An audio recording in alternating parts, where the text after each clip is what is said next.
할렐루야. 저희 평강의 복을 기원하는 마음으로 샬롬 인사 나누시기 바랍니다. 샬롬. 샬롬. 우리 지난주 암송 구절 먼저 점검을 하겠습니다. 암송 구절이 뭐였죠? 갈라디아서 5장 22절 23절 말씀 잊지 않으셨군요. 지난주가 아니라 2주가 됐나요? 그런데도 역시 잘 기억을 하고 계십니다. 이 주소는 또 기억이 나는데 그 집에 들어가서 어떤 가구가 있었는가 이 생각이 또 가물가물해질 수가 있는데 우리 한번 같이 낭송을 해보겠습니다. 그 공식에 따라서 말씀을 함께 암송해 보겠습니다. 시작. 갈라디아서 5장 22절 23절 말씀. 오직 성령의 열매는 사랑과 희락과 화평과 오래 참음과 자비와 양선과 충성과 온유와 절제니 이 같은 것을 금지할 법이 없느니라. 갈라디아서 5장 22절 23절 말씀.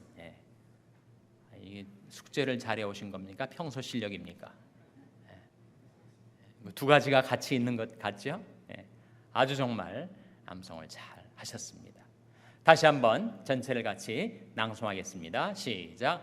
갈라디아서 5장 22절 23절 말씀. 오직 성령의 열매는 사랑과 희락과 화평과 오래 참음과 자비와 양선과 충성과 온유와 절제니 이 같은 것을 금지할 법이 없느니라. 갈라디아서 5장 22절 23절 말씀 아주 잘 낭송하셨습니다. 자, 오늘은 우리 가지고 있는 교재 몇 과죠? 몇 과입니까? 9과죠? 9과 제목이 뭔지 한번 보시기 바랍니다. 제목이 뭐예요? 거듭난 사람. 그런 제목입니다. 거듭난 사람. 오늘 우리가 배우게 되는 공과의 주제가 바로 거듭남에 대해서 배우는 거죠. 과연 거듭난다는 것이 무엇인가? 거듭났는지 거듭나지 않았는지 어떻게 식별할 수가 있는가? 거듭났다면 어떤 결과들, 어떤 열매들이 있게 되는가 하는 중요한 주제를 우리가 오늘 배우게 되었습니다. 먼저 옥하는 목사님 그 서론 부분에 쓴 내용을 한번 보시기 바랍니다. 여러분 다 찾으셨죠? 지금 어디에 가고 있는지 몇 페이지죠? 페이지가 또 위에나 밑에 나와 있질 않아가지고 페이지를 또 찾느라고 페이지 몇 페이지예요?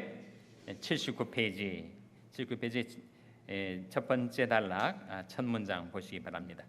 하나님 나라에 들어갈 사람은 뭐 하지 않으면 안 된다고요? 거듭나지 않으면 안 됩니다. 거듭나는 것을 뭐라고도 한다고요? 중생이라고도 한다. 이 중생의 중자가 무슨 중자일까요? 물론 한자입니다만 중생의 중자가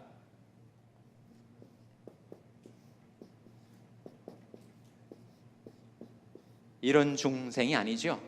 이런 중생이 아닙니다. 이 중자는 무슨 중자입니까? 무리 중자.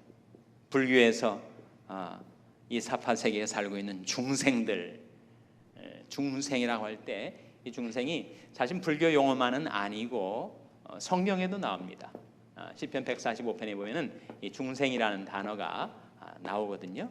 중생은 뭘 의미하는가? 생명이 있는 모든 존재, 생명체를 아우르는 말이에요. 특별히 사람들을 말하죠. 그런데 여기서 중생이라는 이 중자는 무슨 중자겠습니까? 바로 이 중자가 무슨 중자죠? 무월 중자 아닙니까? 무월 중자일 뿐만 아니라 또 무슨 중자죠? 거듭 중자란 말이에요. 거듭 중자. 그래서 중생이라는 것은 무엇인가? 거듭남을 말합니다. 거듭난다는 것이 무엇인가? 우리가 다 부모에게서 육체적인 생명을 물려받아서 태어난 존재, 생명을 이어받은 존재지요. 근데 한 번 태어났다는 거예요. 근데 거듭남은 무엇인가? 두 번째 태어나는 것. 그래서 중생을 영어로 말할 때 뭐라고 하죠? rebirth라고 합니다. rebirth. 다시 태어난단 말이죠. 또는 신생이란 뜻으로서 new birth를 말하기도 하죠. 신생, 새로울 신자.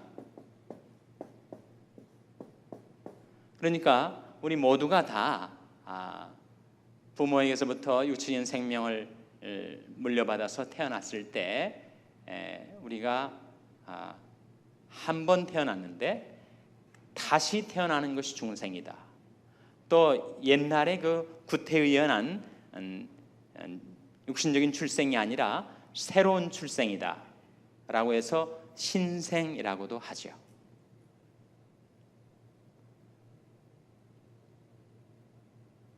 그래서 이 중생은 매우 중요한 기독교의 진리입니다.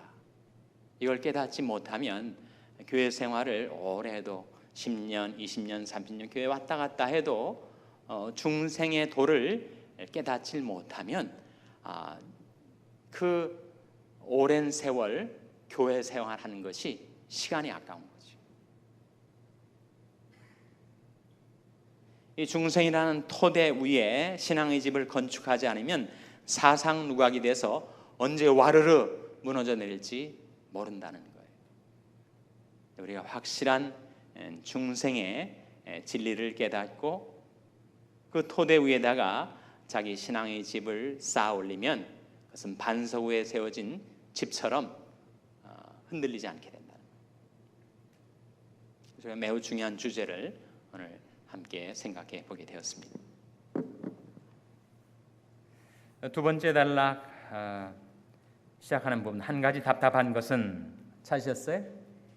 거기 보시면 이런 내용이 나옵니다. 한 가지 답답한 것은 거듭나지 못했을 것이라는 우려를 불러일으키는 자들이 교회 안에 매우 많다는 사실이다. 정말 저 사람이 거듭난 것일까?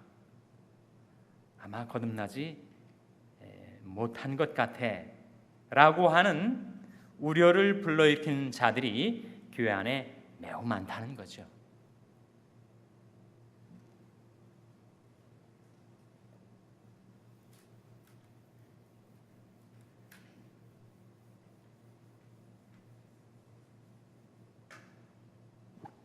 그러니까 우리가 크리스찬이라고 할 때 노미널 크리스찬이라는 게 있다는 거죠.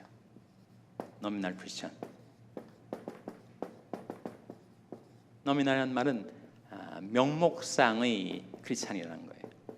그러니까 실제로 크리스찬이 아니고 진정한 크리스찬이 아니고 주일이면 성경책 끼고 교회에 나오고 다른 세상 사람들이 볼 때 저 사람은 교인이야 라고 말하지만 실제로 중생의 체험이 없기 때문에 명목상으로만 크리스찬이 있다는 거죠. 노미널 크리스찬과 대조화되는 크리스찬은 뭐라고 할 수 있을까요? Real Christian 또는 Born Again Christian.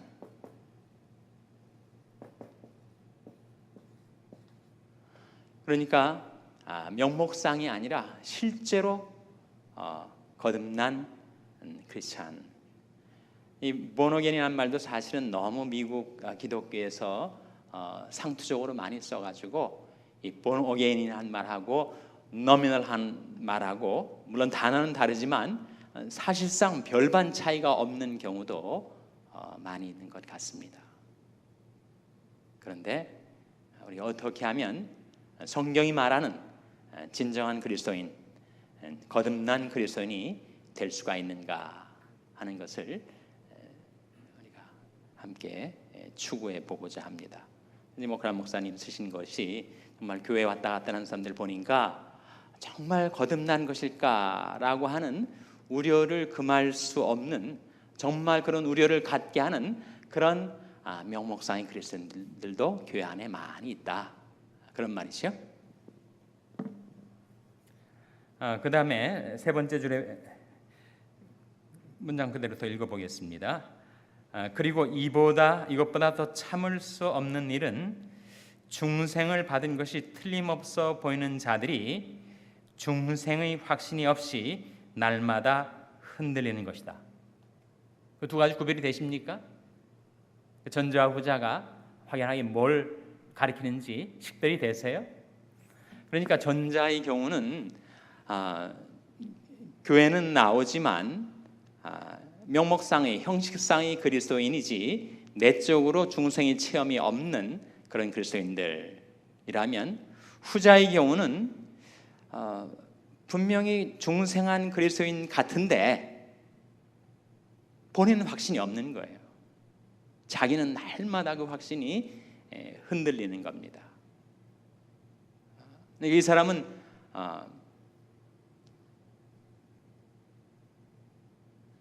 거듭난 사람인데 본인 자신은 확신을 못 갖는 케이스.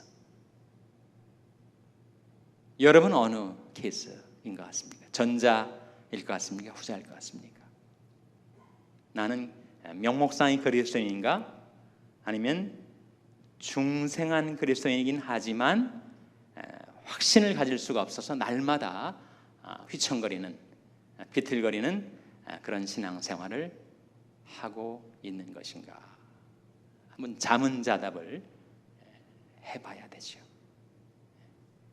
고린도후서 13장 5절에 보면 그래서 자기 자신에 대해서 시험해보라 그런 말씀이 나옵니다. 고린도후서 13장 5절 한번 찾아보시죠.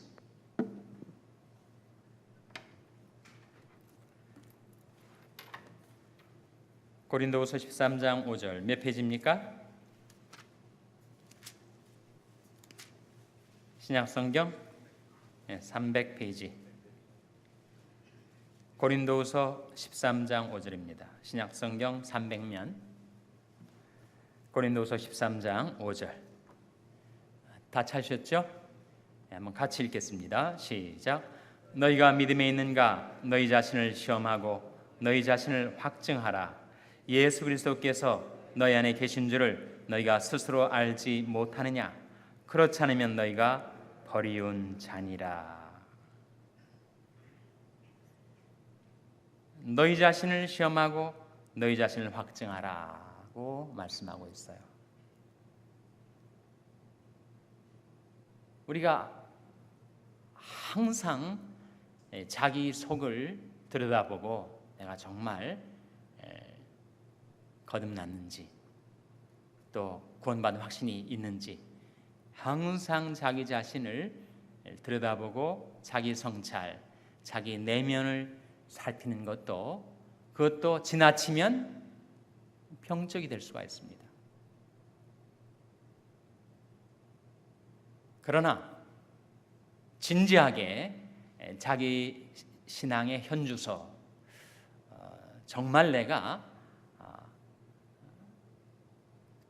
중생하지 못했는데 교회는 왔다 갔다는 명목상의 그리스도인인지, 아니면 중생을 했는데 내게 신앙적인 문제가 있어가지고 확신을 갖지 못한 채 흔들리는 케이스인지 한 번은 자가 진단, 자가 점검을 해볼 필요가 있습니다. 사실 그리스도인 중에는 이렇게 자기 속을 들여다보는 것을 평생의 과업으로 알고 살아가는 사람들도 사실은 있어요.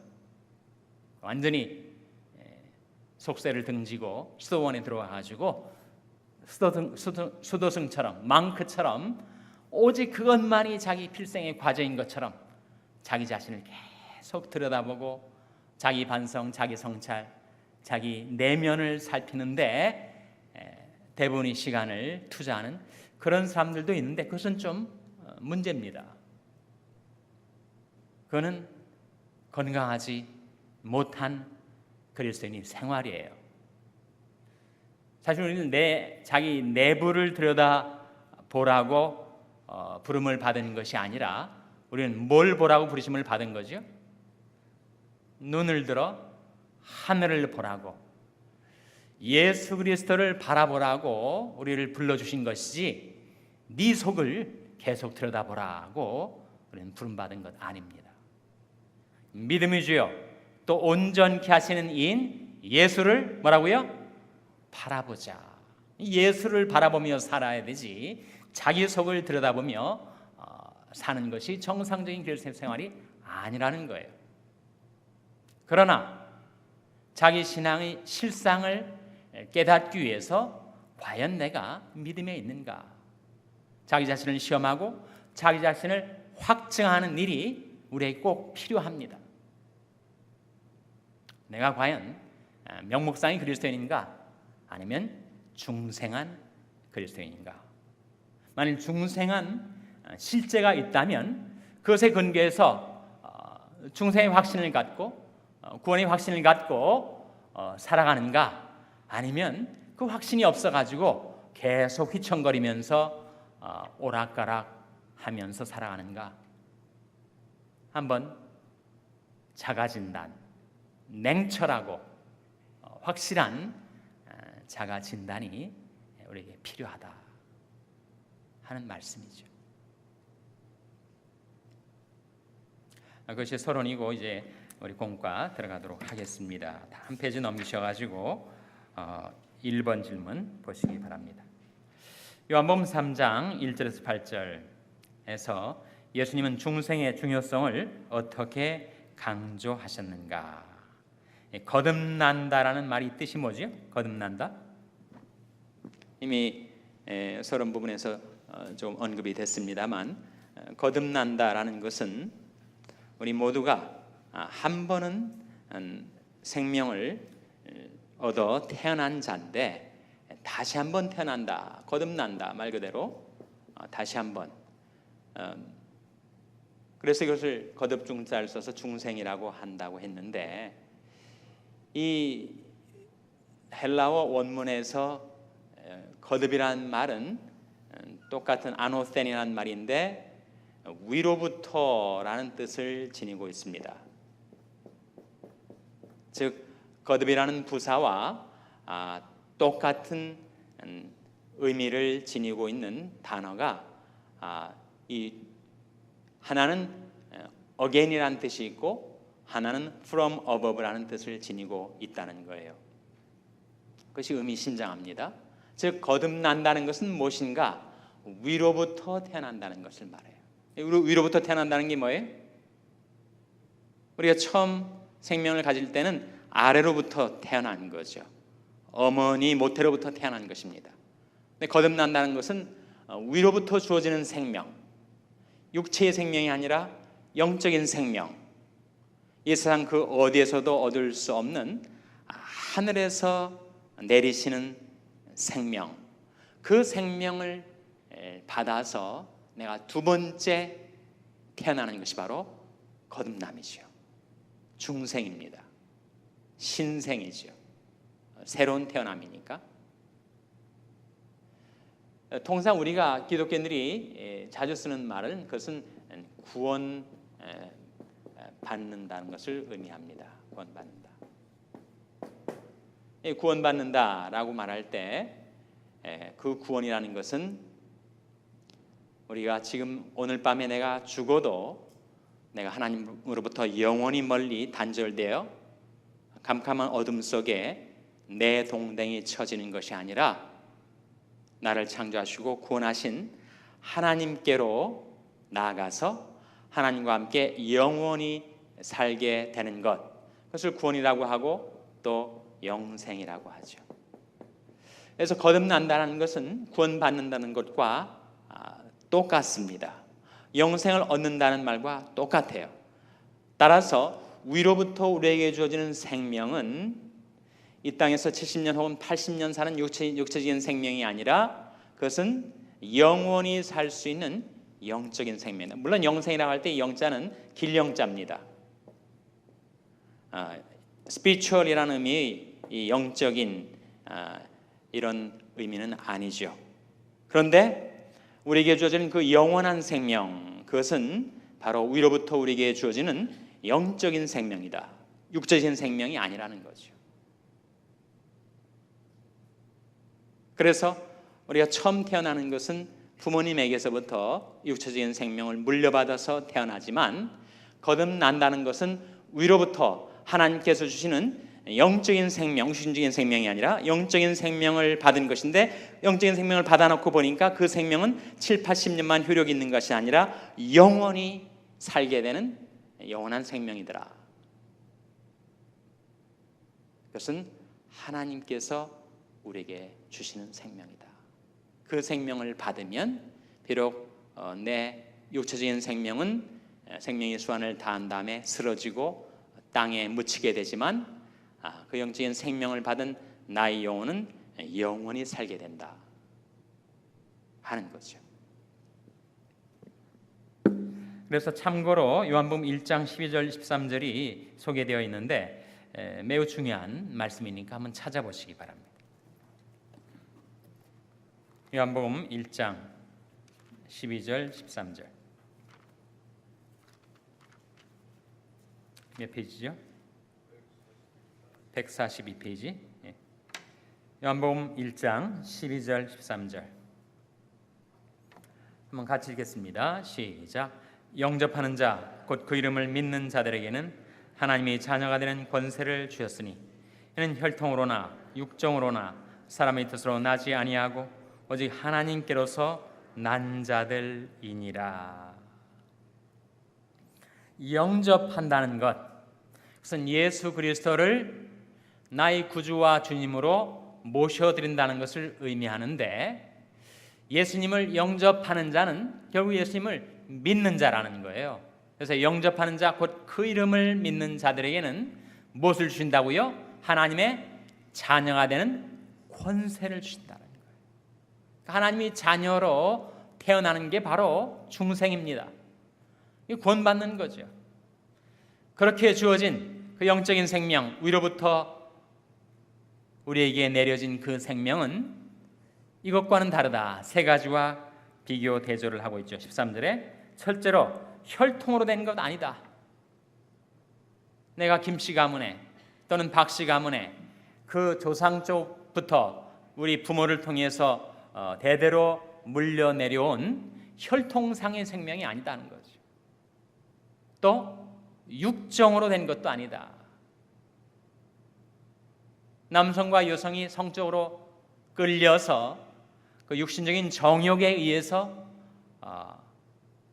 생명이 잉태되고 태어나는 경우가 있는데 그런 것도 아니다. 세 번째는 뭐죠? 사람의 뜻으로 난 것도 아니다. 육정으로 난 것보다는 사람의 뜻, 그것이 좀 더 중성적인 중립적인 개념입니다. 육정으로 난 것은 영적인 것과 비유화되는 아주 부끄럽고 그리고 추악한 인간의 정욕에 의해서 생명이 태어나게 되는 불행한 케이스, 강간을 해서도 생명이 태어나는 거니까. 근데 이 두 번째와 세 번째의 차이, 육정으로나 사람의 뜻이라고 했을 때 사람의 뜻으로라고 하는 것은 거기에 죄악과 관련해 어떤 가치 부여를 하지 않은 중성적인 상태, 중립적인 상태로 사람이 성숙한 남자와 여자가 서로를 사랑하고 존경하게 되어서 성적으로 결합을 했을 때 거기서 한 생명이 태어나게 되는데 그러한 출생도 아니다. 당연하죠. 그것이 혈통으로나 육정으로나 사람이 뜻대로 되지 않은 것이 당연합니다. 그 거듭남은 어디서부터 난 것이기 때문이라고요? 하나님께로서. 이 13절 하반절에 나와 있는 이 하나님께로서라는 의미가 중요한 의미예요. 그러니까 하나님께로서 난 자들, 하나님께로부터 생명을 부여받아 영적으로 출생한 자들, 우리가 부모에게서 첫 번째 출생한 것 말고 두 번째 출생한 자들, 하나님께로부터 영적인 생명, 사실 것은 영원한 생명인데 영생을 받아서 태어난 자들. 그래서 그 사람들은 하나님의 자녀가 되는 거예요. 하나님의 자녀. 하나님의 자녀라는 말이 그냥 종교적인 묘사나 호칭이 아니라는 거예요. 하나님의 자녀라는 것은 자녀라는 것은 부모에게서부터 생명을 물려받은 자들이 아닙니까? 그런데 이 하나님의 자녀는 하나님께서 주신 생명을 물려받은 자. 그것은 하나님에게 있던 생명인데 우리에게도 있게 하신 생명.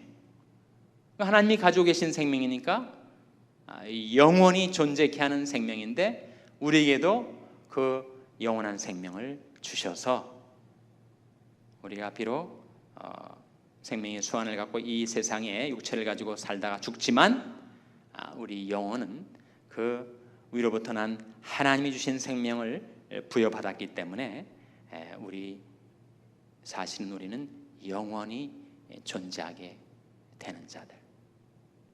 요한일서 2장 17절에 보시면 이 세상도 그 정욕도 지나가되 오직 하나님의 뜻을 행하는 이는 영원히 거하느니라. 우리는 영원히 거할 수 있는 존재로 바뀐 겁니다.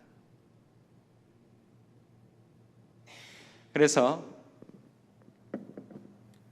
그 1번 질문에 거듭난다라는 말이 뜻이 무엇인가?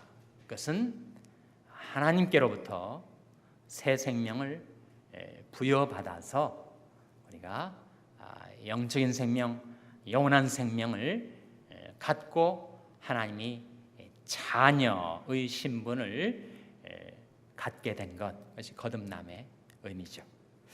두 번째, 지금 예수님과 니고데모 사이에 오갔던 대화의 내용이죠. 2번 질문해 보시면 니고데모가 거듭나지 못하였다는 증거를 2절에서 찾아보라. 참고로 마태복음 16장 16절 뭐죠? 2절이 뭐였습니까? 2절 니고데모는 자기가 내릴 수 있는 최선의 판단을 예수님께 지금 말씀드리고 있는 거예요. 그런데 오히려 역설적으로 자기에게는 최선의 판단이었을지 모르지만 사실 이 중생의 진리에 비춰볼 때 아직 니고데모는 처녀 중생과는 무관한 상태에 놓여 있다는 거죠. 다시 한번 2절 말씀이 뭐였죠? 2절 말씀이 뭐였습니까? 요한복음 3장에 다시 돌아오셔서 2절 말씀 한번 같이 읽겠습니다. 시작. 그 밤에 예수께 와서 가로되 라삐여 우리가 당신은 하나님께로서 오신 선생인 줄 아나이다. 하나님이 함께 하시지 아니하시면 당신이 행하신 이 표적을 아무라도 할 수 없음이니이다 라고 니고데모가 예수님을 정말 추워 주면서 예수님을 한껏 인정해 주는 그런 발언을 했지만 사실은 니고데모는 예수님이 누구인지를 몰랐어요. 예수님을 통해서 희한한 표적이 일어나니까 이건 분명 하나님께서 함께 하시는 그런 미러클 워커 정도로 생각을 한 것이지 사람으로 하여금 거듭나게 하는 예수님에 대한 확신, 사람을 거듭나게 하는 예수님에 대한 확신이 뭐죠? 마태복음 16장 16절에 뭐라고 했습니까? 주는 그리스도시요 살아계신 하나님의 아들이시니이다 라고 하는 베드로가 가졌던 신앙 고백, 베드로를 거듭나게 했던 그 확신의 근거, 그거를 니고데모는 아직은 모르고 있었던 거예요. 자신이 이성적인 추론에 의해서 자신이 내릴 수 있는 최상의 판단에 도달했다고 생각했을지 모르지만, 그래서 예수님을 한껏 높여주고 인정해주고 있는 것 같을지 모르지만 사실은 니고데모는 중생의 도를 아직 깨닫지 못한 사람, 아직 인간이 어떻게 거듭나는지 어떻게 구원받게 되는지를 아직은 모르고 있는 상태라는 거죠. 사람을 거듭나게 하는 그 확신이 무엇인가? 그것은 바로 예수가 그리스도이심을, 예수가 구세주이심을, 예수님이 나를 구원해 주시는 이라는 사실을 니고데모는 아직 몰랐다는 것이죠. 3번 질문 넘어가겠습니다. 어떻게 거듭날 수 있는가? 5절 말씀 같이 읽겠습니다. 5절 말씀 같이 읽겠어요. 시작. 예수께서 대답하시되 진실로 진실로 내게 이르노니 사람이 물과 성령으로 나지 아니하면 하나님 나라에 들어갈 수 없느니라. 자, 이 5절 말씀에 근거해서 볼 때 이 3번 질문에 대해서 우리는 뭐라고 대답할 수 있습니까? 어떻게 거듭날 수 있는가? 어떻게? 물과 성령으로.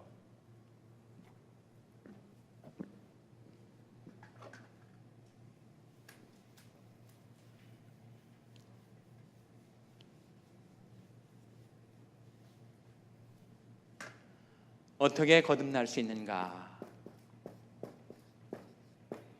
거듭남의 how란 말이에요. 어떻게 거듭날 수 있는가? 요한복음 3장 5절의 답변은 물과 성령으로.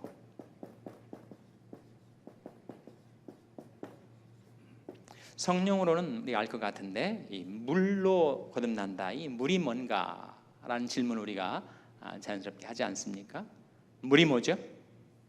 자, 물과 성령으로 거듭난다고 할 때 이 물은 뭘 가리킵니까? 두 가지 가능성이 있어요. 하나는 요한복음 7장 37절에서 39절에 보시면 예수님께서 누구든지 목마르거든 내게로 와서 마시라. 나를 믿는 자는 성경의 이름과 같이 그 배에서 생수의 강이 흘러나리라 하시니 이는 자기를 믿는 자의 받을 무엇을 가리켜 말씀하신 것이라고요? 성령을 가리켜 말씀하신 것이라. 즉, 이 요한복음 7장에서는 물이 무엇인가? 물은 성령이다 라고 밝혀주고 있습니다. 그렇다면 이 요한복음 3장 5절의 말씀은 물과 성령으로라고 할 때 이 물이 성령이니까 성령과 성령으로, 강조죠. 반복을 통한 강조. 사람은 성령으로 거듭난다는 것이다 라고 하는 사실을 우리가 발견하게 되죠. 동시에 또 한 가지 가능성은 성경에서 물은 또 뭘 가리키죠? 물은 같은 요한복음 15장 3절에 보시면 너희는 내가 일러준 말로 이미 깨끗하게 되었으니 우리를 깨끗게 해주는 것이 바로 물인데 물은 곧 말씀이다 라고 증가하고 있습니다. 사람을 거듭나게 하는 것은 바로 말씀과 성령으로라는 거예요. 자, 말씀으로 사람이 거듭난다라고 하는 것을 보여주는 말씀이 바로 베드로전서 1장 23절이고 성령으로 거듭난다라는 것을 보여주는 말씀이 디도서 3장 5절입니다. 이 두 말씀은 거듭남의 진리에 대해서 굉장히 중요한 말씀이니까 두 말씀을 지금부터 찾아보겠습니다. 사람이 어떻게 거듭나는가? 베드로전서 1장 23절은 뭐라고 말하고 있고 디도서 3장 5절은 뭐라고 말하는지 한번 찾아보세요. 먼저 베드로전서 1장 23절 찾아보시기 바랍니다. 몇 페이지죠?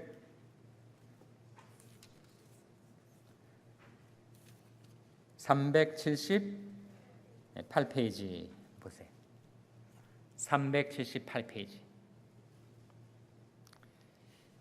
우리가 새벽 기도 때나 금요 성경 공부 때 성경을 막 찾는데 잘 넘겨지질 않아요. 왜 넘겨지지 않는가? 성경 속에 여러 가지가 들어있습니다. 주보도 들어있고 뭐 한 2달 전 주보도 들어있어요. 그리고 헌금 봉투도 들어있고 또 어릴 때 추억을 되살리려고 하시는지 또 낙엽도 들어있고 뭐 들어있는 게 많으니까 넘어가질 않아가지고 페이지가 빨리빨리 찾아지질 않아요. 자, 베드로전서 1장 23절 같이 읽겠습니다. 시작. 너희가 거듭난 것이 썩어질 시로 된 것이 아니요 썩지 아니할 시로 된 것이니 하나님이 살아있고 항상 있는 말씀으로 되었느니라. 여기에서 사람이 무엇으로 거듭난다고요? 말씀으로 거듭난다. 말씀으로. 사람은 말씀으로 거듭납니다. 복음으로 거듭납니다. 복음의 핵심은 예수입니다. 사람은 예수를 믿음으로 거듭나는 거예요. 이게 바로 영접하는 자, 곧 그 이름을 믿는 자들에게는 하나님의 자녀가 되는 권세를 주셨으니 라고 증가하는 바로 그 이유입니다. 사람은 말씀을 깨달을 때, 복음의 진리를 깨달을 때, 십자가의 도를 깨달을 때 그때 거듭나게 됩니다. 두 번째 말씀 디도서 3장 5절 역시 한번 찾아보시기 바랍니다. 몇 페이지죠? 349페이지 혹은 350페이지. 여러분이 가지고 있는 버전에 따라서 플러스 마이너스 1 생각하시면 되겠습니다. 신약 성경 349면 디도서 3장 5절. 디도서 3장 5절 말씀 같이 읽겠습니다. 시작.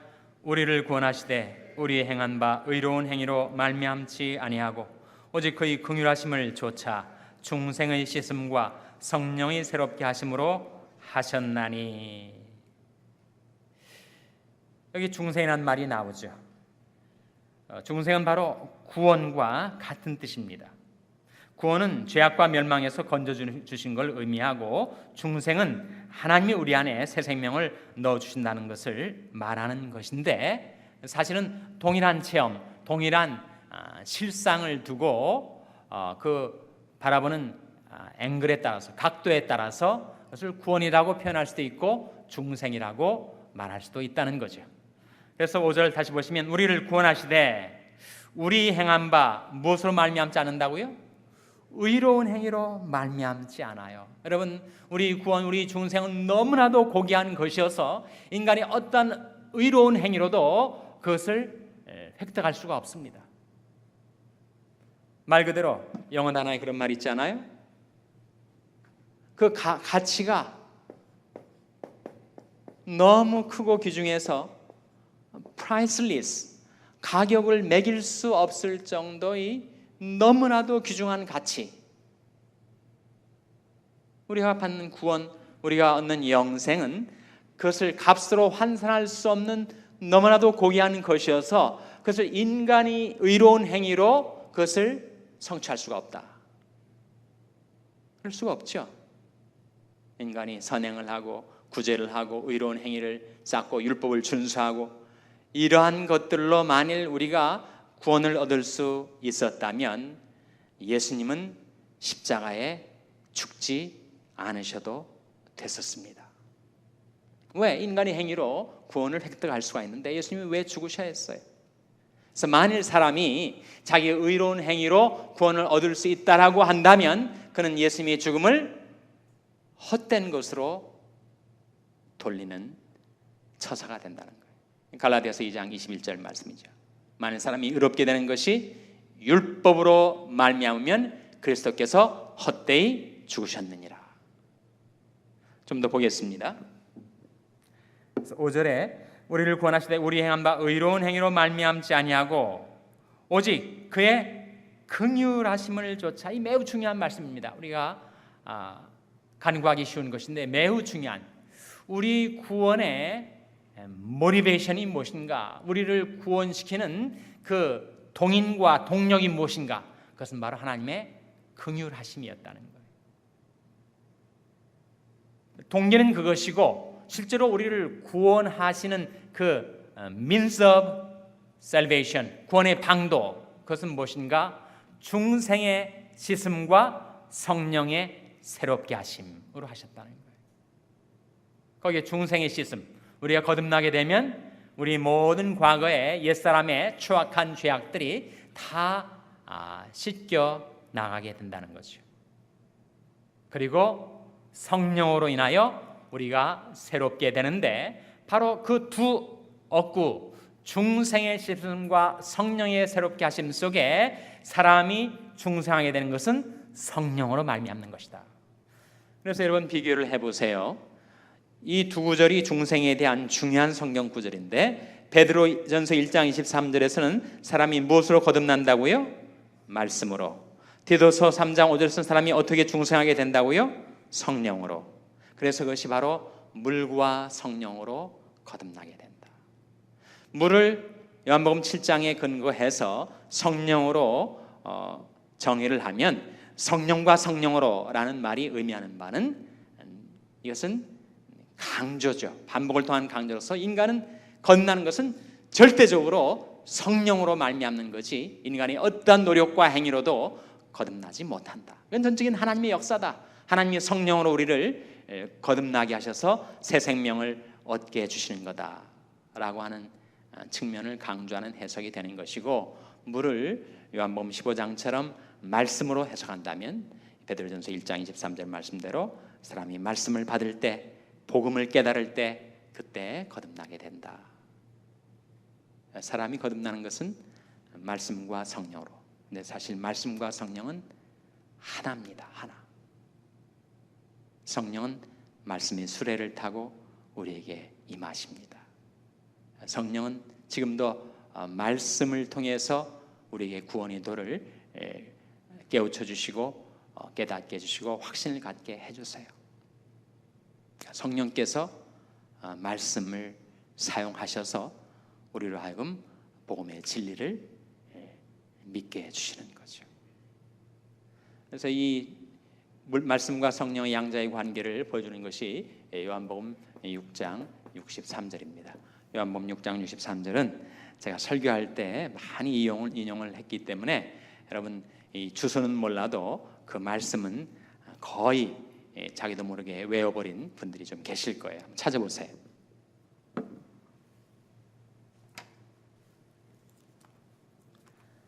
요한복음 6장 63절 찾아서 한번 같이 읽겠습니다. 요한복음 6장 63절 말씀, 요한복음 6장 63절 같이 읽겠습니다. 시작. 살리는 것은 영이니 육은 무익하니라. 내가 내게 이른 말이 영이요 생명이라. 살리는 것은 정말 영이죠. 우리 육신은 정말 무익합니다. 무력합니다. 무기력해요. 도무지 쓸모가 없습니다. 사람을 살리는 것은 영의 힘입니다. 그런데 내가 내게 이른 무엇이 영이요 생명이라 그러셨어요? 말이, 예수님의 말씀이, 예수님을 통하여 우리에게 전해진 하나님의 말씀이, 말씀 자체가 영이고 말씀 자체가 생명이다. 그래서 그 말씀을 받으면 그 영혼이 소성케 되고 생명을 얻게 된다. 그렇게 성령과 말씀으로 거듭난 그 생명은 영혼이 살게 된다. 즉 복음은 우리로 하여금 영생케 하시는 말씀이다. 그걸 뭐라고 하죠? 영생의 말씀이라고 해요. 시몬 베드로의 고백입니다. 같은 요한복음 6장 68절에 시몬 베드로가 이렇게 말을 하죠. 68절 같이 읽겠습니다. 시작. 시몬 베드로가 대답하되 주여 영생의 말씀이 계심에 우리가 누게로 가오리까. 주님에게 무엇이 있다고요? 영생의 말씀이 계시다는 거예요. 영생의 말씀이 뭐예요? 사람으로 하여금 영생하도록 하는 말씀. 그 말씀에 신비한 생명력이 있어서 그 말씀을 받은 자는 영원히 살게끔 만들어주는 말씀.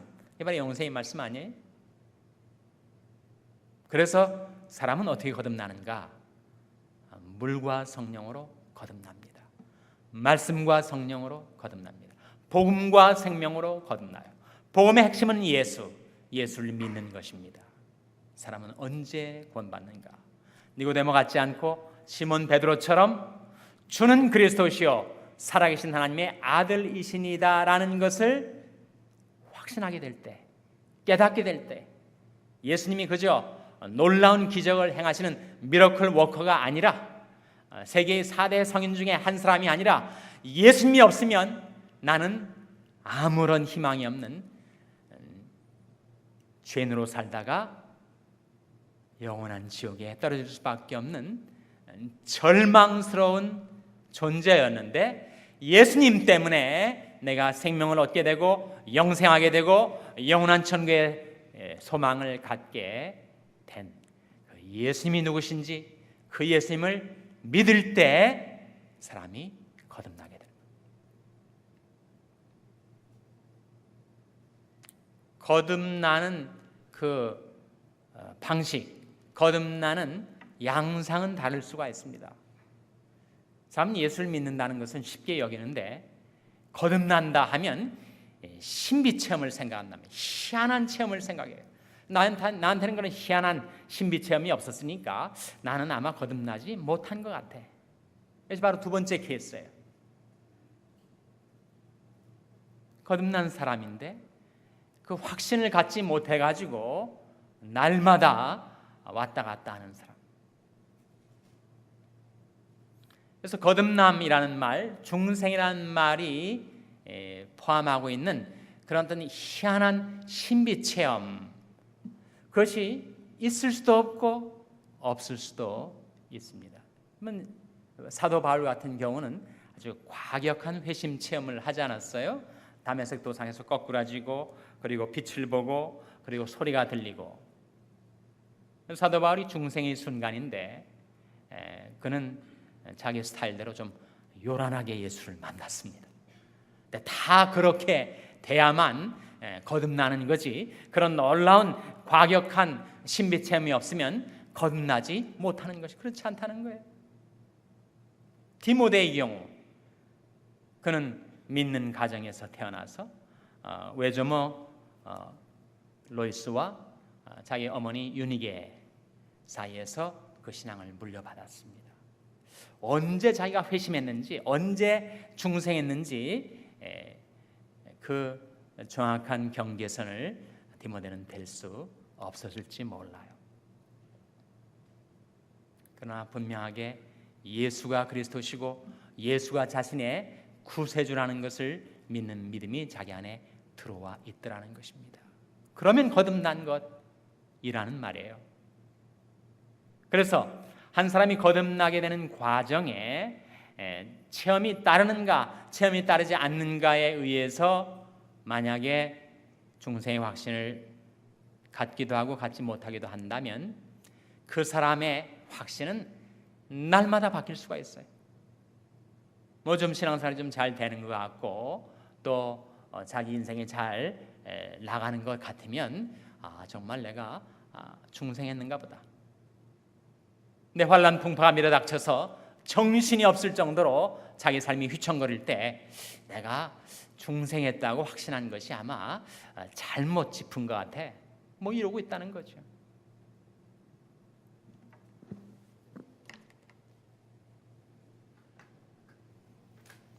그래서 우리가 그 양자를 구별해야 합니다.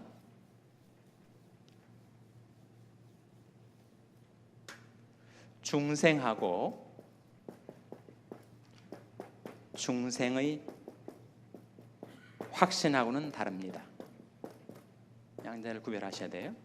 좀 더 우리가 통상 사용하는 쉬운 말로 하면 구원받는 거하고 구원이 확신하고는 달라요. 무슨 말인고 하니, 중요한 것은 중생의 실제입니다. 내가 구원받는 것이에요. 그 다음에 두 번째 중요한 것이 자기가 경험한 영적인 실제에 대해서 확신을 갖는 거예요. 근데 만일 우리가 잘못 생각해서 내가 구원의 확신을 갖지 못했다고, 즉 중생의 확신을 갖지 못했다고 내가 중생을 못 받은 것인가? 그건 아니라는 거예요. 그럴 수도 있고 아닐 수도 있습니다. 즉 이 사람이 지금 중생의 확신이 없는데, 중생의 확신이 없는 이유가 두 케이스가 다 가능하다는 거예요. 원래 중생을 못했기 때문에 중생의 확신을 못 가질 수도 있고, 중생을 했음에도 불구하고, 즉 구원을 받았음에도 불구하고 어떻게 확신을 갖는가에 대해서 두 번째 깨달음이 없어가지고 구원의 확신을 못 갖고 사는 경우도 있다는 거예요. 그러니까 이상적인 것은 무엇인가, 우리가 지향하고 추구해야 될 것은 무엇인가 하면, 먼저는 우리가 중생을 얻는 것, 구원을 받는 것, 이것이 먼저 와야 하죠. 그런 다음에 내가 중생했다는 영적인 실제, 구원받았다는 영적인 사실에 대한 확신을 어떻게 갖는가, 그것이 두 번째 와야 돼요. 이 두 가지가 함께 필요한 것입니다. 어떤 사람은 이것이 이루어졌는데 이걸 못 가져가지고 계속 신앙이 흔들리는 삶을 사는 사람도 있으니까요. 어떻게 중생하는가, 어떻게 구원받는가, 이미 우리가 배웠질 않아요? 예수가 누구인지를 우리가 깨닫고 믿을 때 성령과 말씀으로 우리는 중생하게 된다. 그럼 중생의 확신은 어떻게 얻는 것인가? 중생의 확신은 어떻게 되는 거죠? 사도 바울처럼 레디컬한, 그런 드라마틱한 그런 체험을 해야만, 체험이 있어야만 중생의 확신을 갖는 것인가? 결코 아니라는 거예요. 그럴 수도 있고 그렇지 않을 수도 있죠. 디모데의 경우는 전혀 그러한 체험이 없이 다른 사람이 볼 때는 그야말로 뜨뜻미지근한 그런 상태로 넘어간 것 같지만 누구 못지않은 분명한 중생의 확신이 디모데에게 있었단 말이에요. 그렇다면 중생의 확신을 갖게 해주는 것은 무엇인가? 두 가지가 있습니다. 하나는 말씀의 증거고 두 번째는 열매입니다. 말씀은 객관적인 것이고 열매는 주관적인 것입니다. 즉 사람이 어떻게 중생을 얻게 되는가?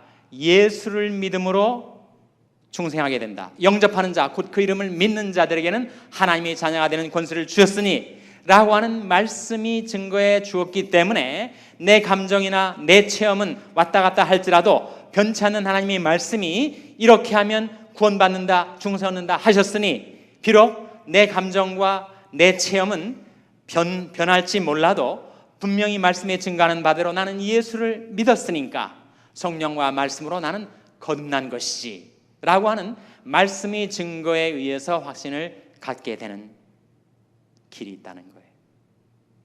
그리고 그 객관적인 증거를 주관적으로 체험케 하고 확신케 해주는 것이 바로 열매입니다.